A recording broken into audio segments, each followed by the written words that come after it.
Okay, I'm here with David Perry.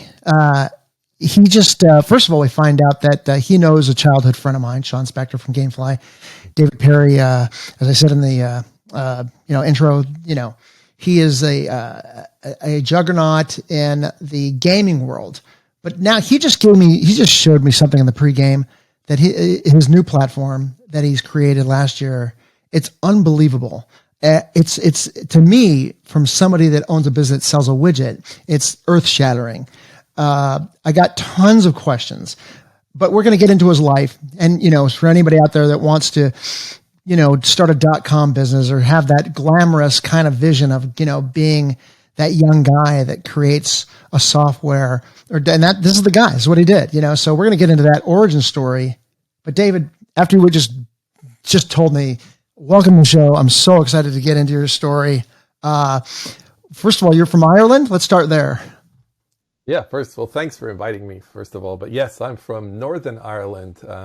When I finally came to America, I ended up coming here alone. So my accent got destroyed. People kept saying, huh, every time I said anything until they sort of beat me into submission. Yeah. But yeah, the game industry in Ireland wasn't very big or / real. It was more, it was all happening in England. So I didn't think about America. I thought the best thing for me to do is once I really get going, then I'll move to England because that's where the action's at. And once you get to England, then you're like, no, the action's in California. I got to get to California.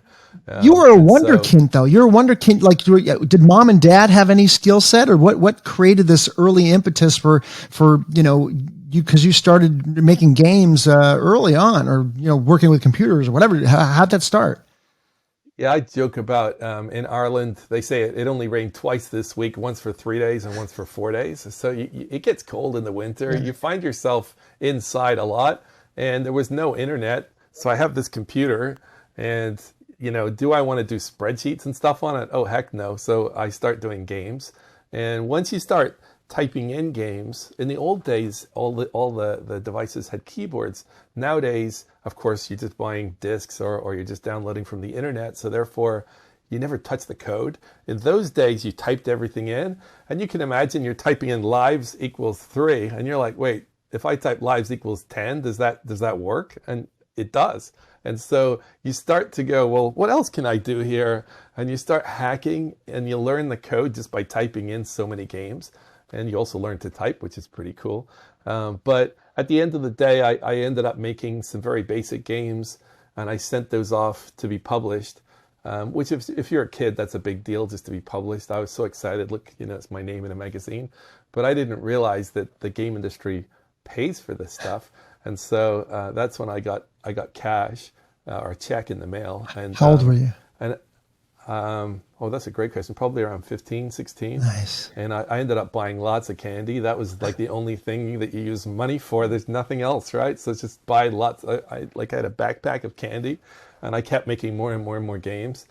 And then I ended up getting a publishing deal to add like chapters in a book. And then they said, look, why don't you just do your own book? And it sort of it kept evolving, but the industry was moving towards distribution on cassette tape back then. So that really the games became too big to type anymore. You just couldn't type them in.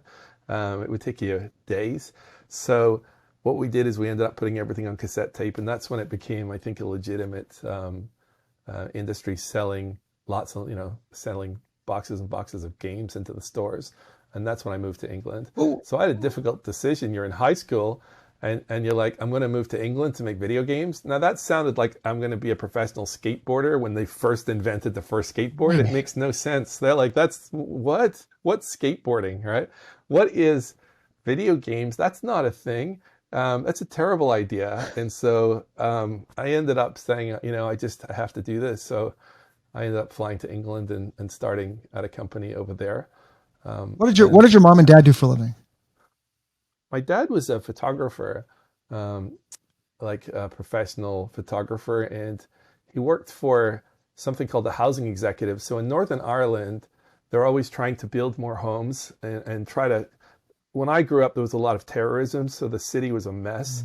And so they would tear down all these burnt out buildings, and then they would build some beautiful homes. Very clever. So what they worked out was if you build beautiful homes and just give people the keys, they protect them like crazy. So, that's their one shot at owning a house like this, and they protect those homes. And so the housing executive was really trying to sort of change the face of the whole place. So he was taking pictures originally, and that moved on to video later.